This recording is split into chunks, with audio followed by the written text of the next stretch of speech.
Ask, as you turn your attention away from Julia Hart and onto Mercedes Moné or whatever might come for you at Double or Nothing, how do you plan on refocusing and turning your attention towards your new opponents throughout your title reign? I mean, honestly, I obviously do have to refocus. That is a clear obstacle that is ahead of me. But like, I just won this tonight. I'm just trying to celebrate, have a good time, celebrate on how we even got here in the first place. I'm planning to be a champion still at Double or Nothing, but I got defenses lined up. Fingers crossed I get through those intact with this in my hands around my waist. So let's celebrate tonight, and we'll get there when we get there. Yeah. Next question over here, Willow. Yes. Hey. Hi, Willow. Allison Gore, Covalent TV. Congratulations. Thank you. You've had a really incredible year, and your ascension has been so fast and incredible. How has it felt achieving so much in such a short time? It's people always say like an overnight success doesn't happen overnight. Like for me, even getting to AEW in the first place felt like such a I had to put work in like every day, every moment, because I really started here. I was coming down to Jacksonville during the pandemic, and I was sitting front row in the crowd and cheering for everyone, and I was in the dark matches and like trying my best to put my best foot forward and like be the best Willow I could be and make an impression. And while I did feel like there were people who were paying attention, it was like, how do I make this happen? Like, I want this to be my job. I want to work here. I love AEW. Like, I was sitting down during quarantine at home every Wednesday watching in my Philly apartment with my boyfriend. So I was like, I know this is where I want to be. So for me, it felt like a very long journey. But I think, honestly, starting last year in May when I first wrestled Mercedes to the Owen Hart tournament that I won, and then even having the first women's main event in Ring of Honor history against Athena, like bang, bang, bang, back to back, that felt like a new level for me entirely that I was reaching. And so at that point, that's when it was clear to me. I was like, okay, I can be this performer. I can be this high level competitor. So when the opportunity was put before me, like, okay, you're the next competitor for the TBS title, I was like, well, I know it's within me. I've won before, and I just got to do my best to try again. So really that was my mindset going into it. And now we're here, and you always think about like getting to the finish line, but this isn't the finish line. It's like, now I'm kind of just starting. I got to keep defending this bad boy. It's very pretty, and I would like to hold on to it as long as possible. Question over here for Willow. Hi, Willow. Amy Nimini with WrestleJoy. First, congratulations on your win. The arena erupted for you. They were very, very happy.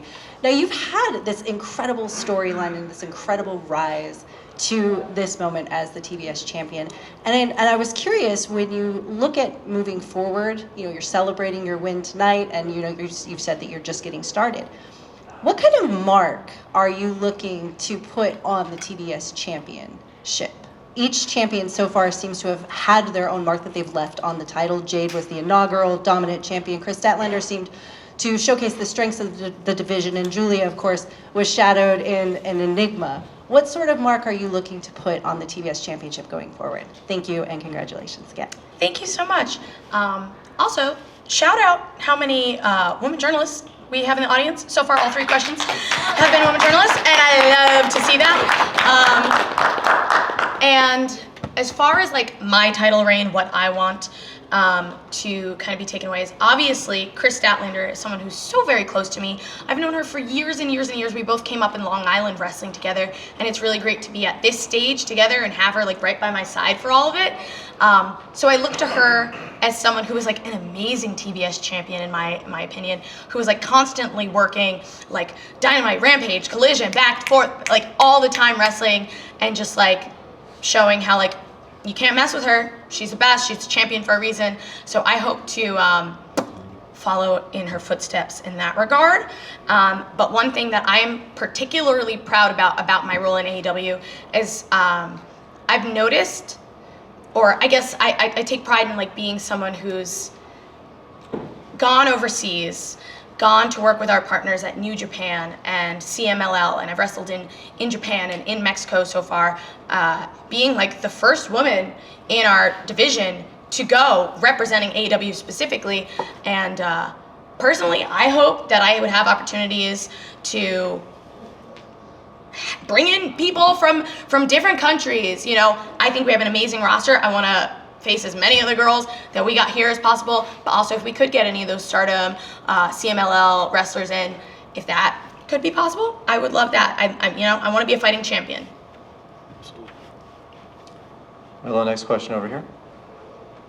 Congratulations, Willow. This is Thank you. David Perry from Evan Max World of Wrestling, and my question to you is, how will your strategy change going from the House of Black and Julia Hart and switching into the CEO that is Mercedes Moné? What differences in your strategy will you implement in going against Mercedes Moné?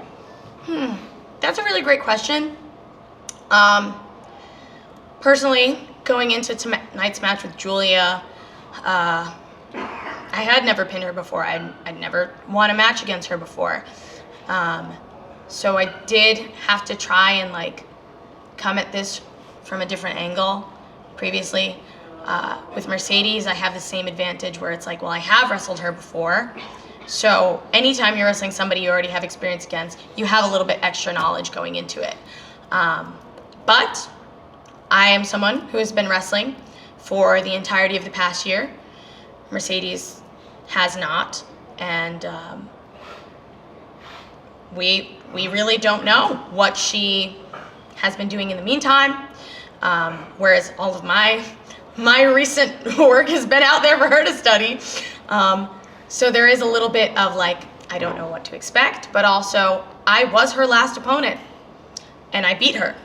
So we'll just keep our fingers crossed, keep working hard, and we'll see how it goes. Great answer.